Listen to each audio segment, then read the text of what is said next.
On June 25, 2025, in the Banaskantha district of Gujarat, a man named Chandrika Patel cremated his daughter Chandrika's body according to Hindu rituals.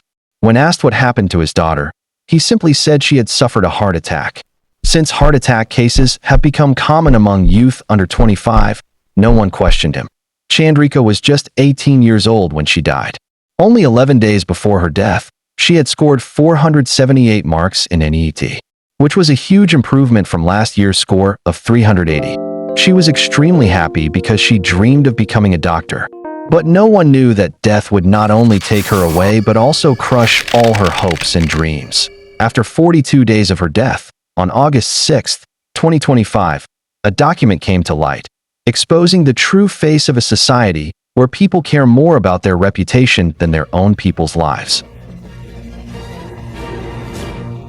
Welcome to the Shadow Files, and today you are watching the tragic case of Chandrika Patel. The beginning. February 21st, 2025. Chandrika was waiting for a bus at a bus stop to return to her hostel. She had come to Palampur to prepare for the NEET examination.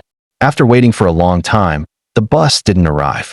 With no other option, she decided to ask for a lift. She finally got a lift from a 23-year-old man named Haresh Chaudhary. Chandrika got a positive vibe from him. They exchanged numbers, and soon they started texting and calling each other. After meeting several times, they fell in love. Haresh didn't hide anything.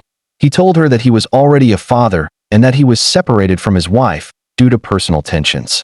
Because of his honesty, Chandrika trusted him even more. They started spending time together, sometimes visiting Mount Abu, sometimes Mehsana. During the day, Chandrika focused on preparing for NEET, and in her free time, she spent moments with Haresh. Life seemed perfect, but after 3 months, one turn changed everything. The missing complaint. June 5, 2025.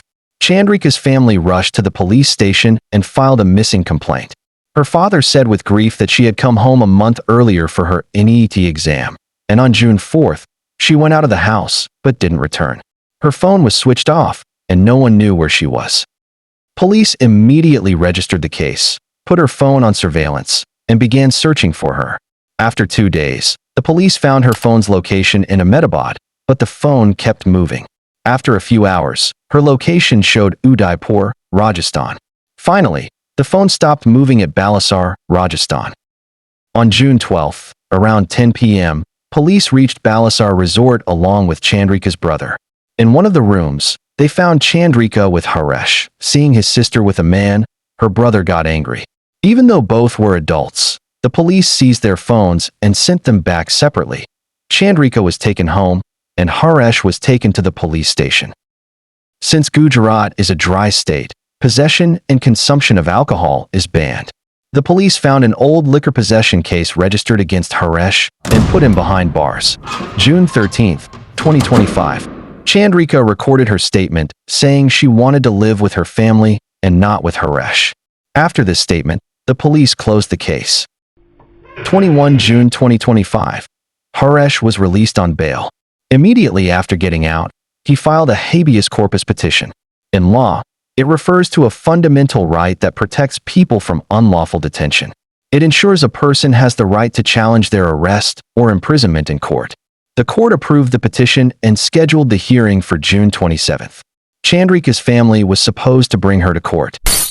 But Haresh's world was shattered when instead of Chandrika, her lawyer presented Chandrika's death certificate, claiming she had died of a heart attack. Haresh couldn't believe it. He refused to accept that she died naturally and filed a case against Chandrika's family, accusing them of killing her. The hidden truth. After 1 month, the police ordered an investigation. ASP Suman took charge. Police questioned the family, including Chandrika's uncle and cousin. Haresh also provided evidence, and slowly, the uncle and cousin broke their silence. The shocking truth began to come out.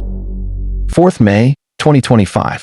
Chandrika wanted to return to her hostel after her NEET exam, but her family had other plans. On May 5th, they took her to her cousin's wedding, not to celebrate, but to show her to potential suitors. When Chandrika learned this, she became upset. She wanted to marry Haresh. Her father felt betrayed. He was more concerned about society and reputation than his daughter's happiness. He started restricting her from going out, took away her phone, and insisted she marry someone of his choice. Her uncle taunted her father, saying, "I told you not to send her to college. Nowadays girls go to college, make boyfriends, and elope." Despite the restrictions, Chandrika somehow managed to send messages to Haresh on Instagram, telling him she wanted to marry him. Together, they planned to leave the house on June 4th. On June 4th, both Haresh and Chandrika went to Ahmedabad, where they quickly filed a live-in agreement and took refuge in a resort in Rajasthan. When the police traced their location, they brought Chandrika back to her house, the same house she had left. She repeatedly said that she did not want to go, and even though she was an adult, the police ignored her requests. They intended to close the case. Later, the police called Chandrika to record her statement. She kept saying that she wanted to live with Haresh, but she was threatened that Haresh could face severe consequences. Fearing for Haresh's life, she eventually agreed to live with her family. Haresh's phone data was also erased, which is a violation of Article 21, right to privacy, as a person's phone falls under their personal space. After Haresh filed a habeas corpus petition, Chandrika was required to appear in court. Sendabai feared that his daughter might speak the truth before the judge. He then made a plan with his brother, Shivram.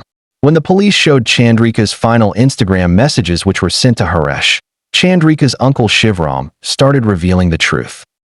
On June 24th, they decided they would teach Chandrika a lesson one last time, and if she still didn't listen, they would kill her.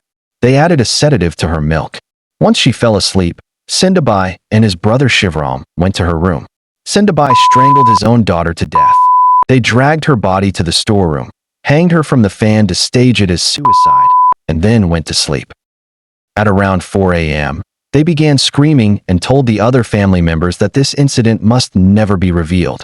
Instead of saying she was found hanging, they all agreed to say that Chandrika died of a heart attack. Sendabai even managed to obtain a certificate stating heart attack as the cause of death. While Shivram was arrested, Sendabai fled. Despite Chandrika having a valid live-in agreement, she was forcibly sent back to her house, proving that the police officers involved were equally responsible for her death. One of the problems I noticed in this case, something no other YouTuber pointed out, is that we sometimes see preferential treatment or favoritism due to personal connections or even caste privilege. Authorities should always remain unbiased when it comes to serving the truth. That's it for today. Support our channel. Please like, share, and subscribe.